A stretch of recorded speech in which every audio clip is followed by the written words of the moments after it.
उपाध्यक्ष अनुसूचित जाति वित्त एवं विकास निगम श्री विश्वनाथ जी, विधान परिषद सदस्य और भारतीय जनता पार्टी के प्रदेश के महामंत्री श्री सुभाष यदुवंश जी, अपर मुख्य सचिव समाज कल्याण एल वेंकटेश्वर लू जी, आज के इस कार्यक्रम में उपस्थित देश के 22 राज्यों से आए हुए सभी जनजातीय समुदाय से जुड़े हुए हमारे कलाकार और जनजातीय भागीदारी उत्सव में भागीदार बन रहे सभी प्रतिभागीगण, उपस्थित सभी बहनों और भाइयों,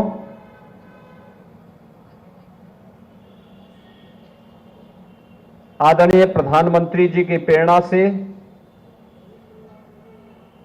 1 नवंबर से 15 नवंबर तक पूरे देश के अंदर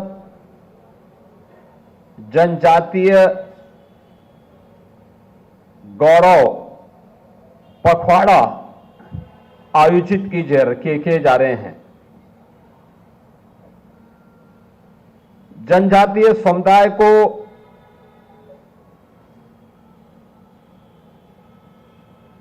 अपनी परंपरा, अपनी संस्कृति और अपनी विरासत पर गौरव की अनुभूति हो सके, उन्हें समाज और राष्ट्र की मुख्य धारा के साथ ही उन्हें सम्मान के साथ आगे बढ़ने के लिए एक बेहतर प्लेटफॉर्म उपलब्ध किया जा सके, इस दृष्टि से जनजातीय गौरव पखवाड़ा के क्रम में आज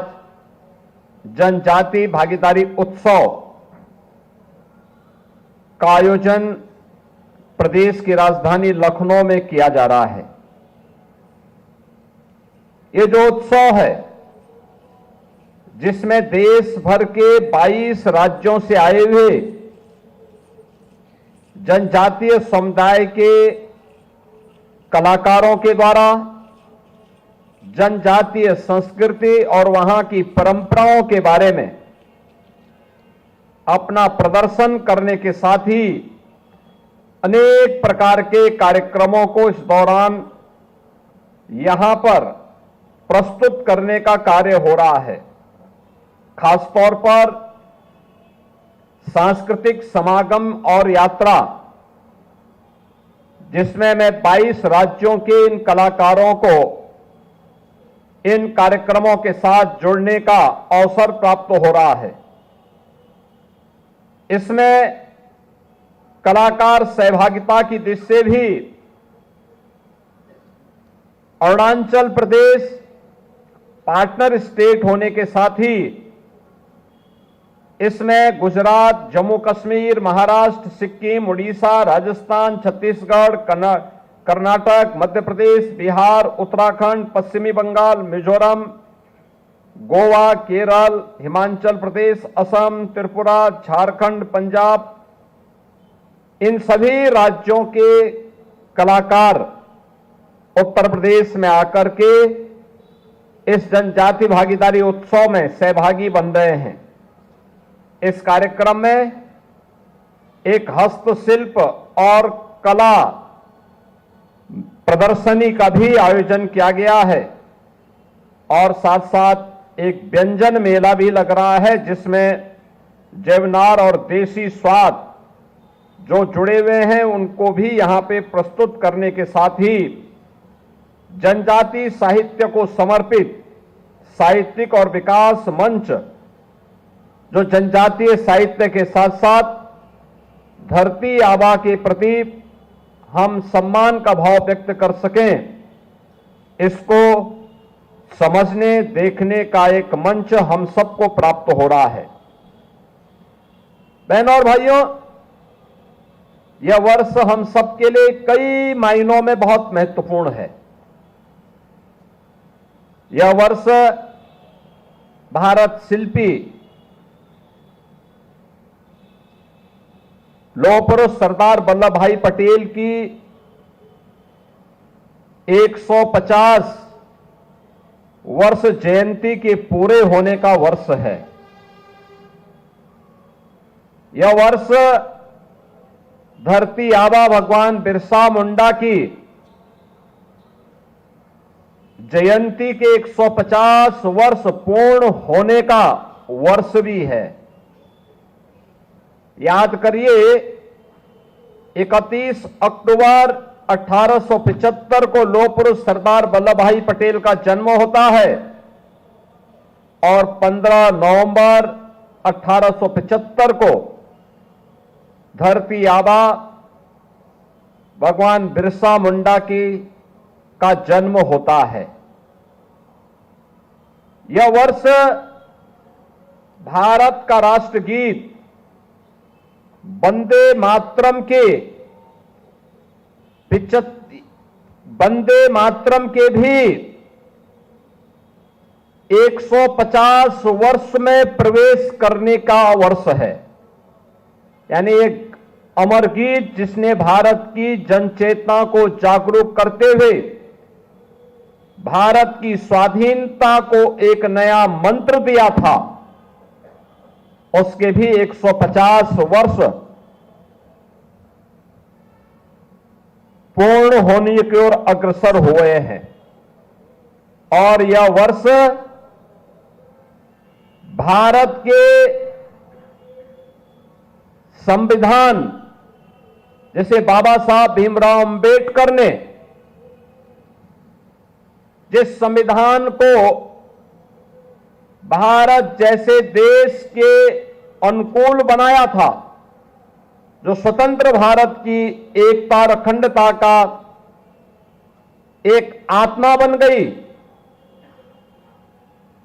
भारत के संविधान के भी अमृत लागू होने के अमृत वर्ष में हम लोगों ने प्रवेश किया है। यानी इतनी उपलब्धियों से जुड़ा हुआ यह वर्ष इस समय हमें धरती आबा भगवान बिरसा मुंडा के प्रति कृतज्ञता ज्ञापित करने और उनके प्रति हम सब प्रेरणा प्राप्त कर सकें, इस दिशा से यह वर्ष आयोजित करने का सौभाग्य प्राप्त हो रहा है। बहनों और भाइयों, आप सब जानते हैं, जैसे कि यहां समाज कल्याण मंत्री भी बता रहे थे कि धरती आबा बिरसा मुंडा भारत के स्वाधीनता के पक्षधर थे। इसके लिए उन्होंने अभियान चलाया। तत्कालीन ब्रिटिश गवर्नमेंट ने उन्हें गिरफ्तार किया और मात्र 25 वर्ष की उम्र में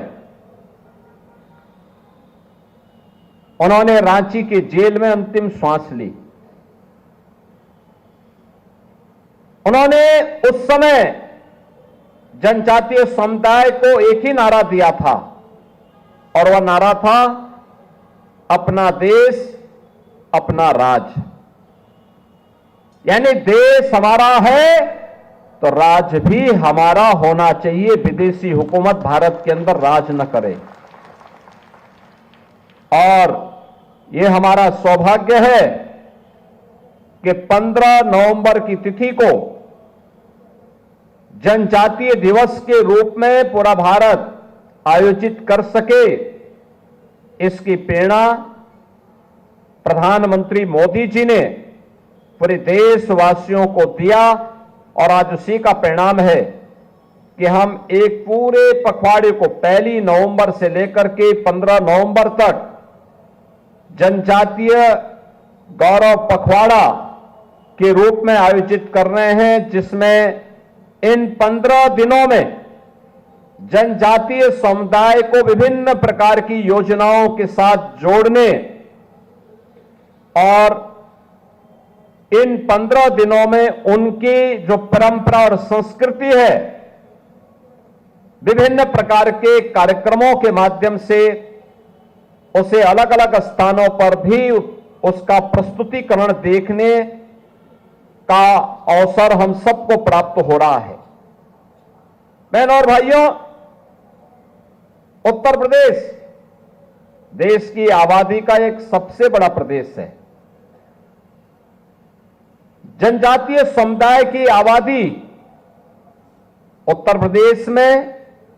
यद्यपि कम है, कुल आबादी की तुलना में आप देखेंगे तो काफी कम है, लेकिन मुझे अब देख करके प्रसन्नता होती है। पहले हम सरकारी नौकरी के विज्ञापन निकालते थे तो सरकारी नौकरी के विज्ञापन में अनुसूचित जाति की सीटें पूरी नहीं भरी जाती थी। अभी हाल ही में हम लोगों ने 60,244 पुलिस की भर्ती की, और पुलिस की भर्ती में मैं देख रहा था कि जितनी भी सीटें अनुसूचित जनजाति के लिए आरक्षित थी, वे सभी सीटें अनुसूचित जाति के ही युवाओं ने उसको पूरा भरा है, कोई सीट खाली नहीं थी। यानी ये चीजें दिखती हैं कि उनकी शिक्षा का स्तर बढ़ा है, उनकी भागीदारी बढ़ी है, शासन की योजनाओं में उनको जो पहले वहां तक लाभ नहीं पहुंच पाता था, आज उनकी भागीदारी बढ़ाने का प्रयास हुआ है। और इसीलिए हमारी सरकार ने तय किया कि जितनी भी जनजातियां उत्तर प्रदेश के अंदर हैं, उन सभी जनजातियों को उनका अधिकार प्राप्त हो और उन्हें सिचुएशन के लक्ष्य तक पहुंचाने की दिशा में सरकार कार्य करेगी। इसमें थारू, मुसहर, चेरो, बुक्सा, सहरिया, कोल या फिर गौड़, जितने भी जनजातियां हैं, इन सभी जनजातियों को शासन की सभी प्रकार की योजनाओं से पूरी तरह आच्छादित करने के लिए सरकार ने एक मिशन मोड पर अभियान चलाया, और परिणाम है कि ज्यादातर जनजातियां आज के दिन पर विकास की योजनाओं के साथ उनकी कनेक्टिविटी, उनकी बिजली की व्यवस्था, उनके लिए पेयजल की व्यवस्था, उनके लिए पेंशन की व्यवस्था, उनके लिए राशन कार्ड की व्यवस्था, उनके लिए स्वास्थ्य के लिए आयुष्मान भारत की स्कीम,